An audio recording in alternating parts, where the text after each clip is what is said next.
Hello, hello! Welcome back to VBS Event Summaries. We are inching ever closer to the present with today's event. As always, On will start off the fourth rotation of focus events with Light Up the Fire. Now you've seen the event banner, so I guess it's not worth it to keep up the act. This one is gonna be rough. I've been watching this event slowly creep up on my to-do list, excited but dreading it at the same time. Light Up the Fire is basically known as the Mizu 5 of VBS. It is also the longest VBS event to date. It ran on the JP server from June 10th through the 18th, 2023. The commission song is none other than Gekkoucho, or in English, Retainer Supplanting His Lord, which is probably the coolest VBS song title if I do say so myself. I've been really into Gekkoucho lately, I'm not really sure why. That last line On has in the song plus the guitar solo towards the end is absolutely fantastic. I would definitely recommend listening to this one. I think I've held you in suspense for long enough though. Have a seat everyone, we're in for a ride. Here's your ominous opening. Ken is alone in his cafe, just doing meaningless work and thinking about the success of his daughter's team. It's been 3 years since the night of Rad Weekend, so it must be about time to tell them. And based on the way Taiga is acting, he must have something to say as well. Kids sure grow up fast, don't they, Nagi? Less ominous is the atmosphere in the street sekai. VBS shows Rin and Len the recording of their third event, to which the Kagamines absolutely fawn over. Akito even comments on Kohane's solo giving off the same feeling as Nagi's opener at the beginning of Rad Weekend. Despite how proud she is of her partner, On is absolutely crushed by the comparison. She's been working so hard to reach her aunt's level, and to have someone else swoop in and take it from her? It's starting to get under Aunt's skin. But she can't afford to dwell on those feelings for long, since it's almost time to meet up with Arata, Kotaro, Ever, and Taiga. They're all guessing that this meetup is going to be important, since Taiga asks for them all in person, and he's about to leave for his US tour. Oh, oops, it looks like On left one of her things in the cafe. Rin should probably let her know before they both forget about it. Alright, Taiga has a few things to say, so let me go over them one by one, as he does. First order of business, Taiga officially announces his return to the US. It's not like they all didn't know about that, but hearing it from Taiga himself probably just solidified the decision. Ooh, whoa, he even compliments them all on their third event. Seems like it was really that good if Taiga is willing to dole out genuine praise. Second order of business, and I'm quoting Taiga here, as things are, your dream will never come true. Even if you spend your whole lives trying, you'll never surpass Rad Weekend. Never. None of you understand exactly what it is you're trying to surpass. Everyone looks at Taiga curiously, unsure of what he's talking about. Taiga elaborates.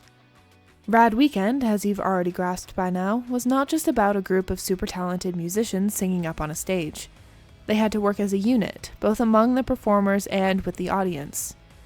VBS and company should have been able to pick that up based on their most recent success. Despite that, Taiga still has one simple reason for his words. You aren't enough. Not by a long shot. Someone come get their grandpa, hello? He has to know how absolutely crushing this is for VBS to hear. And you know what? I'm sure he knows exactly what he's doing. On protests, but Taiga cuts her off. It's not the skill gap he's talking about, it's what's inside their hearts. One thought, one idea brought the fame of Rad Weekend to life, and that was to put on one final event worthy of the end of her life. The realization slams into On at full force. The memory of Nagi leaving for the US without so much as a goodbye, the shattered expression on her father's face, the avoidance from everyone on Vivid Street when Nagi was mentioned. When Nagi was told she only had a few months left to live, she began to plan an event that would be her swan song, and that became Rad Weekend. On is still too shocked to do anything but deny. Nagi was supposed to leave for the US, and this was just some cruel joke, right? It had to be. Everyone on Vivid Street said as much. Taiga's expression falters ever so slightly as he speaks. On and Nagi are like family to the people of Vivid Street, so it stands to reason that they'd want to shield On from the truth.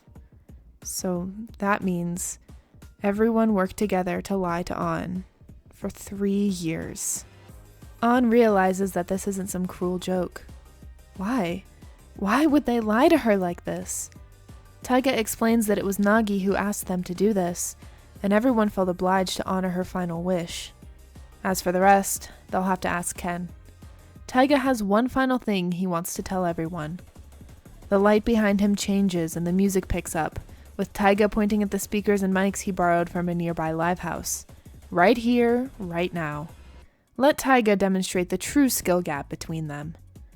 An screams in protest, demanding that Taiga explain the whole truth to her, but she's cut off by an emotionless scoff and a single line of song that leaves everyone frozen in place. You're going to surpass that night, right? Nagi's last hurrah, when everyone in this town came together for her, Rad Weekend. How do you feel now, An? Ready to dance? I can't believe they're seriously having a singing battle right now. Taiga singles out Ever and picks them to go first, with Akito's words of encouragement at their backs.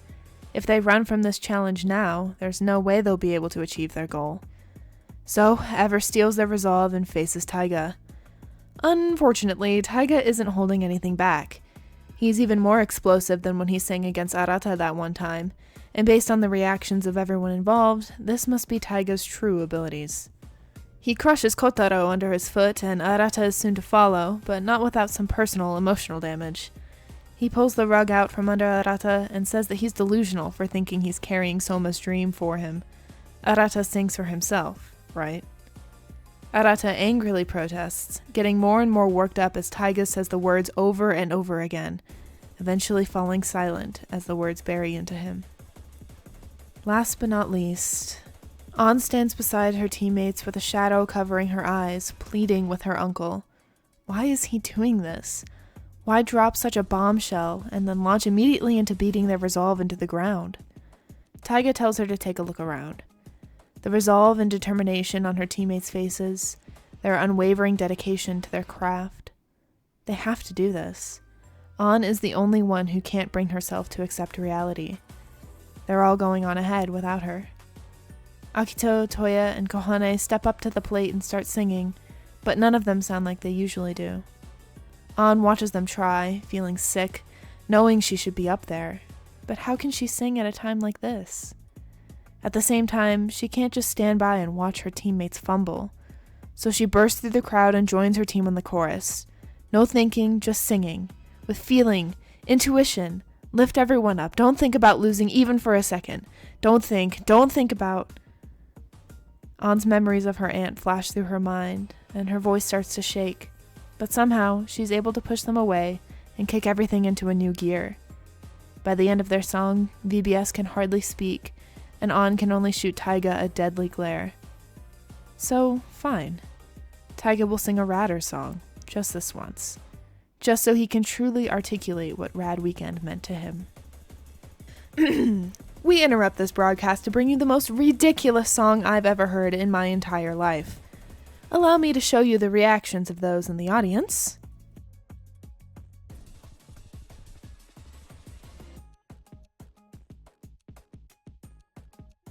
And now, allow me to play you a small sample of the song Taiga is singing.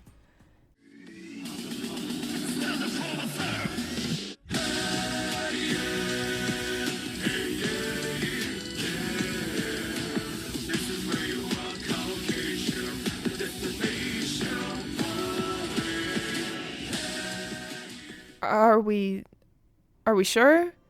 Are we sure this is the best the legendary Taiga Kotaki could come up with? What a whiplash situation. This brings us to the end of our report. Now, back to your regularly scheduled program. Yes, I do. What was that, you old fart? Way to absolutely crush a group of kids. The Rad Weekend you've all put on a pedestal is just getting started. Get him out of here right now.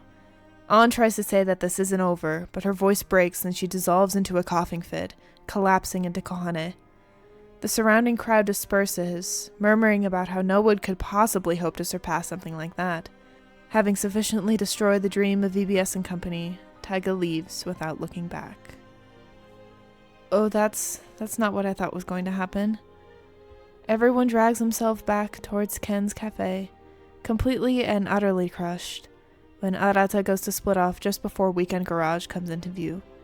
He's going home. There's nothing left for him here. It's just as Taiga said. Akito and Toya try to convince him to keep his resolve, but Arata can't take it. He can't argue with Taiga. This team was fun while it lasted, and Arata walks away. Ever, too, takes a look at the goal they're trying to reach and the reality of surpassing something like Rad Weekend. It really does feel like the end of the line. Even if they manage to beat Taiga one day, surpassing that night feels nigh impossible. It's time they grow up and give up. In the wake of everyone leaving, Kotaro bursts into angry tears and apologizes for constantly holding the team back. This was his first real dream, and now it's too far out of reach. So he, too, retreats into the alleyways, sobbing. And then there were 4. As Vivid Bad Squad stands there, shell-shocked, Ken finally finds them. It only takes a moment for An to explode at him, wondering why she was the only one left in the dark for so long. Ken tries to tell her that it was Nagi's wish, but An doesn't care, screaming and crying into her dad's shoulder. Ken looks over at Kohane, Akito, and Toya, and asks them all to come inside so he can finally explain the truth of Rad Weekend. To truly explain everything, Ken needs to start from the beginning. He and Taiga met in middle school, and Taiga was actually the reason Ken started hanging around Vivid Street in the first place. They fought constantly, until one day, Nagi made her appearance. She had just as big of a personality as her big brother, and demanded that Ken sing with her too. And just like that, their team of 3 became inseparable. They began to chase after the same dream, to one day stand on top of the world. Ken brushes over their rise to fame fairly quickly, how they debuted, how big-name labels started to seek them out, and how they finally signed with an agency. But that was only the beginning of their troubles. We're brought back 20 years to the past to see the moment Radder quit their agency. See, okay, young Nagi and young Ken don't look that horrible. Questionable, but not horrible. They quit their agency because the higher-ups were trying to make them into actors instead of musicians, so yeah, understandable. Taiga is super angry about it, though. Despite all of that, Radder decides that they want to start their own label while continuing to perform around Vivid Street. It'll be hard, but both the owner of Cole and the owner of Crawl Green believe it's the right choice for their team. Years pass, and Radder does tours around Japan, driving themselves to each location. Oh, An's mom's name drop! It's official! Yuka Shiraishi completes the family. I never thought I'd see the day. Looks like they met in college, how cute. Ah, Ken's right, now isn't the time to gush about his wife. A few more years later, and baby Anna's born. Oh, Nagi and Ken fawning over her is too cute. With Ken busy with his family, Radder can focus on mixing and recording their music. They've been gaining traction overseas, so stepping back from live performances is probably the best course of action right now. Another 10 years pass, and An is already in middle school. Ken and Taiga discuss their upcoming US tour, but are a little apprehensive about Nagi's condition. She collapsed earlier that week due to supposed anemia, but this isn't the first time. Ken is just about to suggest they go to the hospital when Nagi calls them, already checked in to a hospital room. The two hurry over to the hospital and frantically ask Nagi what's wrong. Well, here's the truth. Nagi has been diagnosed with pancreatic cancer. And, according to their doctors, it's too far along for treatment. She has 5 months at best. Nagi apologizes for being the one to end their pursuit, but urges Ken and Taiga to carry on without her. As for herself, she wants to think about what to do with her limited time. Ken and Taiga leave her to it. Ken, for his part, tries to think about this with a logical mind, but Taiga vents his frustration and anger to the wind as soon as Ken walks off. Nagi fills the next few days with her normal routine as she thinks about what to do with herself. She watches An practice and gives her advice, amazed at how quickly An picks everything up. Through An and the people in their community, Nagi knows she wants to go out with a bang. Relaying all of this information to Ken and Taiga, Nagi shares the true reason behind all of this. Even after she's gone, people on Vivid Street will continue to sing. An will continue to sing. She wants to give them something to reach for, That way, her dream, no, their dream, can go on with them. Ken finds it admirable and respects Nagi's choice, but Taiga absolutely does not. He doesn't want some kids to take their dream and run with it. He's going to be the one to take their dream all the way. He won't allow anyone else to snatch that away from him. Ah, I see. Taiga did all of that because he felt threatened by what VBS and crew had accomplished already. Ken asks Nagi when she plans to tell On, but Nagi dodges the subject and whisks away to plan her final event. The days inch ever closer, and even though Nagi sounds even better than usual, her physical condition is clearly getting worse and worse. この街でずっと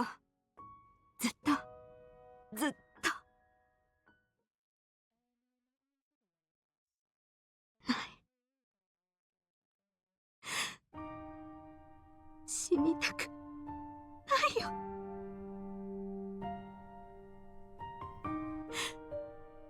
ここにいたい。まだ歌いたい。ここでみんなと一緒に生きていたいよ。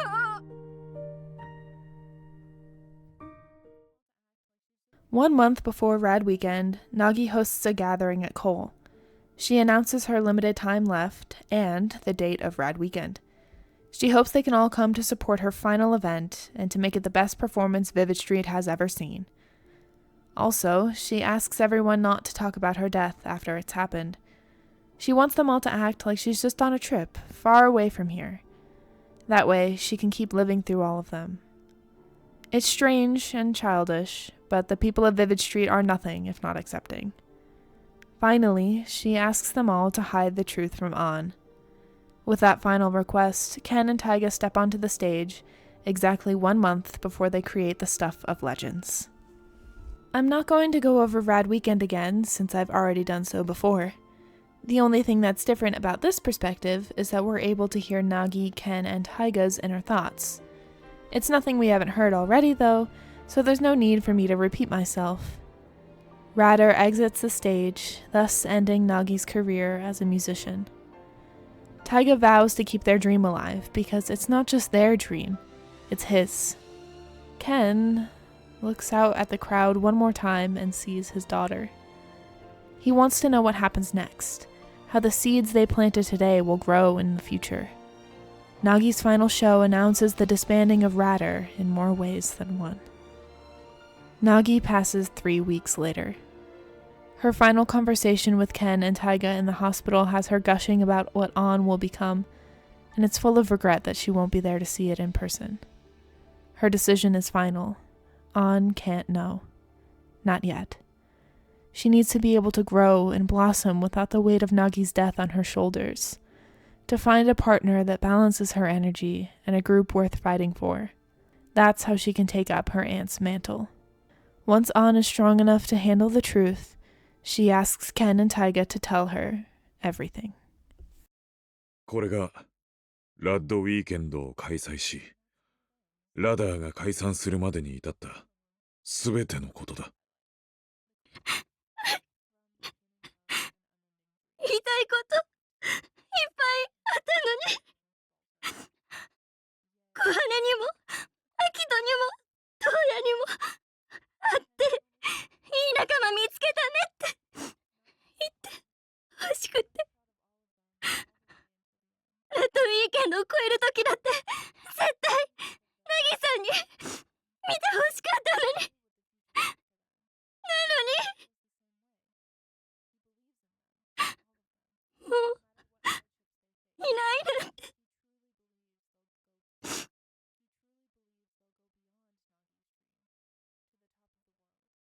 そんなのいないよ。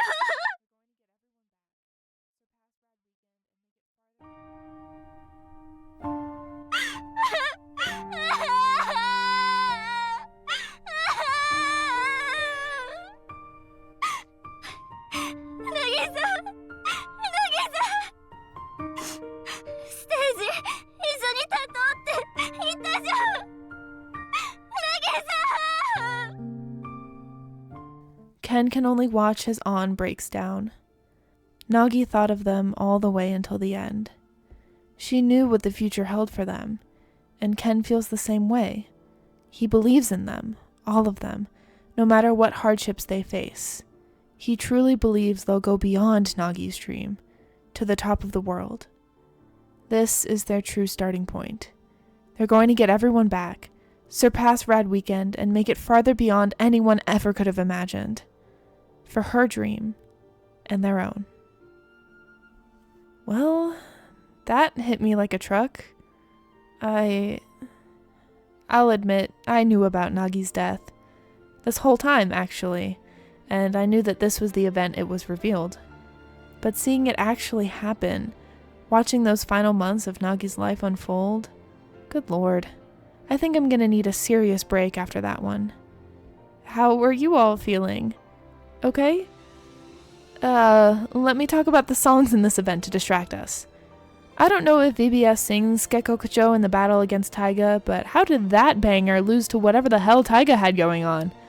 Please go listen to these songs back to back and tell me for 1 second that Gekkokucho doesn't blast this Furby song out of the water. All you have to do is Google, "This is where you are, Caucasian, destination, falling," and it should show up. Can you believe those are words I just said? Also, the fact that Taiga immediately launched into an epic rap battle after telling An her aunt had been dead for 3 years and everyone she knew was lying to her about it? The Taiga hate train starts here. Next up on the list is On Your Feet. I'll see you then.